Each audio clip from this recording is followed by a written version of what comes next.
स्वागत है मित्रों, आप सबका। कहानी को आगे बढ़ाते हुए अब कहानी में देखेंगे मू चैन हॉल के अंदर आ जाता है और मू चैन के साथ वो औरत भी हॉल के अंदर आती है। मू चैन हॉल के अंदर आते ही उसे सामने ही मिलता है चैन चैन सेक्ट का मेजर स्टूडेंट। मू चैन उसे हेलो करते हुए कहता है कि मैं यहाँ तलवार सेक्ट के बारे में जानकारी हासिल करने के लिए आया हूँ, तो क्या आपको तलवार सेक्ट के बारे में कुछ पता है तो मुझे कृपया करके बताइए। चैन चैन सेक्ट का मेजर स्टूडेंट मुझे से कहता है कि छोटे भाई, तुम कहाँ से आए हो और तुम्हें तलवार सेक्ट के बारे में क्यों जानना है। उसी वक्त उसका नजर पड़ता है मुचैन के पास में खड़ी हुई उस औरत के ऊपर। तब चैन चैन सेक्ट का मेजर स्टूडेंट और उसका दो साथी अपना तलवार तुरंत बाहर निकाल लेते हैं और चिल्लाते हुए कहने लगते हैं कि हे छोटे भाई, तुम्हारे साथ जो औरत आई है ये तो कागज की गुड़िया है और इस तरीके की कागज का गुड़िया तो गोस्ट तलवार सेक्ट का मास्टर लोगों के ऊपर हमला करने के लिए भेजता है,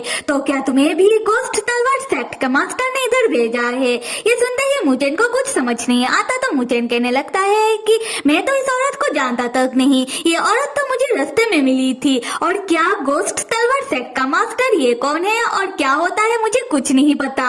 उसके बाद हम उस कागज की औरत को देखते हैं जो अपने पास से तलवार निकाल कर मुचैन से कहती है कि तुम कल्टीवेटर। फिर वो मुचैन के ऊपर तलवार से हमला कर देती है, पर मुचैन उसके हमले को बहुत आसानी से रोक देता है। उसके बाद मुचैन चैन चैन सेक्ट के मेजर स्टूडेंट से कहने लगता है कि देखिए, अगर मैं इस औरत को जानता होता तो ये औरत मेरे ऊपर हमला क्यों करती। मैं इस औरत को सच में नहीं जानता। उसी वक्त वो कागज की औरत बहुत ही आक्रामक हो जाती है और अपने पास से बहुत सारे छोटे छोटे कागज की गुड़िया मुचैन और चैन चैन सेक्ट के स्टूडेंट के ऊपर छोड़ देती है और वो सारे छोटे छोटे कागज की गुड़िया जाकर मुचैन और चैन चैन सेक्ट के स्टूडेंट को चारों ओर से घेर कर एक जादुई फॉर्मेशन तैयार करने लगती है और उन सब को फॉर्मेशन के अंदर फंसा लेती है। तब मुचैन भी अपना तलवार बाहर निकाल लेता है और फॉर्मेशन को गौर से देखने के बाद कहता है कि ये तो डेड फॉर्मेशन है।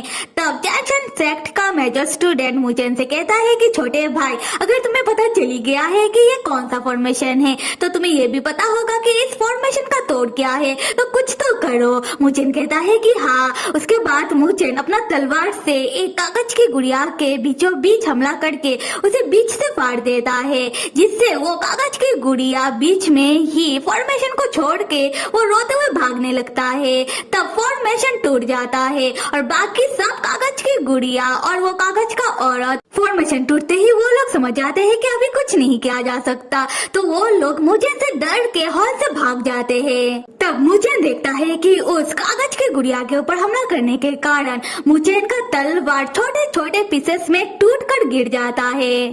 तब मुचैन अपना तलवार का ऐसा हालत देखकर वो अपने तलवार के सामने घुटनों में बैठ जाता है और कहने लगता है कि ये कैसे हुआ, मेरा तलवार टूट कैसे गया और टूटने के बाद बर्फ बनकर पिघल कैसे रहा है। उसके बाद मुचैन अपने मन में सोचने लगता है कि हे भगवान, अब मैं क्या करूं। ये तलवार तो मुझे मेरे मास्टर ने दिया था और ये मेरे मास्टर का दिया हुआ मेरा पहला तोहफा है और मैंने मेरे मास्टर का दिया हुआ तलवार को तक संभाल कर नहीं रख पाया। मैं मेरे मास्टर का बिल्कुल बेकार स्टूडेंट हूँ। तब चैन चैन सेक्ट का मेजर स्टूडेंट मुचैन के पास आकर कहने लगता है कि छोटे भाई, आज तुम्हारा मदद के लिए शुक्रिया। आज तुम्हारे वजह से ही हम बच पाए और अगर तुम्हारी तलवार का बात करूँ तो मुझे नहीं लगता कि तुम तुम्हारे तलवार को और इस्तेमाल कर पाओगे। वैसे तो मुझे नहीं पता कि तुम्हारी तलवार के साथ ऐसा क्यों हुआ है, पर मुझे लगता है कि शायद ये वेदर के कारण हुआ होगा। तुम जिस प्लेस से आए हो वो शायद बर्फीला पहाड़ जैसा कोई प्लेस होगा और हमारे प्लेस का वेदर टोटली अलग है। तो मुझे लगता है कि जब तुमने हमारे प्लेस पे आकर अपना तलवार को अपने कल्टीवेशन की शक्ति के साथ इस्तेमाल किया, इसीलिए तुम्हारे तलवार का हालत शायद ऐसा हो गया होगा। उसके बाद उसके बाकी दो साथी आकर उसे कहने लगते हैं कि बड़े भाई, हमें अभी यहाँ से चलना चाहिए। हम जिस काम के लिए यहाँ आए हैं हमें वो करना चाहिए। मुचैन अपना टूटा हुआ तलवार जो बर्फ बनकर बनकर पिघल रहा है। उसे अपने हाथ में लेकर चौंक सोचने लगता है कि मेरा तलवार बर्फ बनकर पिघल रहा है। क्या मास्टर को इस बारे में पहले से ही पता होगा कि मेरा तलवार के साथ कभी ऐसा भी हो सकता है? और देखा जाए तो ये सच में खतरनाक बात है। अगर यहाँ आने के बाद ये कोई बड़ा लड़ाई होता और लड़ाई के बीच में ही मुचेन का तलवार टूटकर बर्फ बनकर पिघलने लगता तो बेचारा मुचेन का क्या होता। खैर स्टोरी में आते हैं।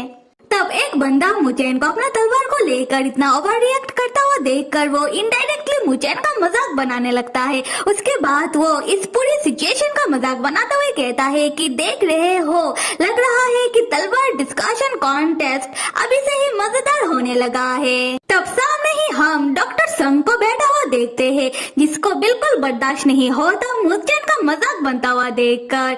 वो उस बंदे के ऊपर चिल्लाते हुए कहता है कि हे तुम चुप हो जाओ और तुम अपना बकवास अपने पास ही रखो। तब मुचेन उठकर खड़ा होता है और उसका ध्यान डॉक्टर संग के ओर जाता है। संग तब मुचेन को अवॉइड करने के लिए अपना मुंह फेर लेता है और इधर उधर देखने लगता है, ये सोचकर कि ऐसा करने से शायद मुचेन उसके ऊपर ज्यादा ध्यान नहीं देगा, पर इसका कोई फायदा होता नहीं। मुचेन तब चलकर डायरेक्ट डॉक्टर संग के पास आकर खड़ा हो जाता है और संग से कहता है कि हेलो, क्या मैं आपका नाम जानने की गुस्ताखी कर सकता हूँ? संग हिचकिचाते हुए कहता है कि क्या तुम मुझसे बात कर रहे हो? अच्छा ठीक है, मैं हूँ डॉक्टर संग। उसी वक्त स्टोरी बुक सिस्टम मुचेन और संग के बीच में एक्टिव होकर कहने लगता है कि इनका नाम है डॉक्टर संग। डॉक्टर संग यानी कि यॉन यानी कि डॉक्टर संग। और यहाँ पर मैं एक चीज क्लियर कर दूं कि स्टोरी बुक सिस्टम जो ऐसे ही अचानक एक्टिव होकर लोगों का नाम और लोगों के बारे में जो डिटेल बताता रहता है, ये स्टोरी बुक सिस्टम का ड्यूटी है। और जैसा कि हमने देखा था कि मुचेन जब छोटा था और गुफा के अंदर स्टोरी बुक सिस्टम ऐसे ही मुचेन के सामने अचानक एक्टिव होकर अपना ड्यूटी कर रहा था, तब मुचेन ने स्टोरी बुक सिस्टम को देख लिया था। और अभी ये बताना मुश्किल है क्या मुचेन अभी भी स्टोरी बुक सिस्टम को देख पाता है या फिर नहीं। खैर आते हैं स्टोरी में। यहाँ हम मुचेन को देखते हैं जिसका हाव भाव बदल जाता है और मुचेन फ्रेंडली होकर डॉक्टर संग से बातें करने लगता है, जैसे कि वो डॉक्टर संग को बहुत पहले से जानता हो। मुचेन हंसते हुए कहता है कि डॉक्टर संग राइट, तो क्या आप मेरे साथ चलोगे? संग मुचेन का ये स्वभाव समझ नहीं पाता और सोचने लगता है कि मैं क्यों आऊँ तुम्हारे साथ, तुम हीरो के ही के, अपना ध्यान तुम खुद रखो। उसके बाद संग मुचेन से कहने लगता है कि हम तो अभी मिले हैं, तो तुम मुझे अपने साथ आने के लिए कैसे कह सकते हो? और देखो मैं एक डॉक्टर हूँ, तो मैं सिर्फ इलाज करने के लिए ही कहीं आता या फिर जाता हूँ, और मैं तुम्हें बता दूँ कि मैं बहुत ही एक्सपेंसिव हूँ। मुचेन तब अपने पास से बहुत सारा पैसा निकाल कर संग के सामने रखते हुए कहता है कि क्या ये काफी है या फिर आपको और चाहिए, आप मुझे बता सकते हो। तब संग यानी कि यॉन चौंक कर अपने मन में कहता है कि तुम पागल बेवकूफ लड़के के ही के माना कि गुफा में किन ने इनाम के तौर पर अपना सारा खजाना तुम्हें दे दिया था। इसका मतलब ये नहीं कि तुम किसी के भी कहने पर अपना पैसा उनके ऊपर लुटाते रहो, तुम बचत करना सीख लो। तब हम मुचेन को देखते हैं जो चुपके से अपने पास से खंजर निकालकर अपने हाथ में कट लगा लेता है और संग को अपना हाथ दिखाते हुए कहता है कि डॉक्टर संग देखिए, जब मैं अपना तलवार इस्तेमाल कर रहा था तब मेरे हाथों में ये चोट लग गया। आप तो डॉक्टर हो ना, तो आपको मेरा इलाज करना चाहिए, तो अभी तो आप मेरे साथ मेरा इलाज करने के लिए चल सकते हो। ये देखकर संग दंग रह जाता है और सोचने लगता है कि व्हाट, ये कब हुआ?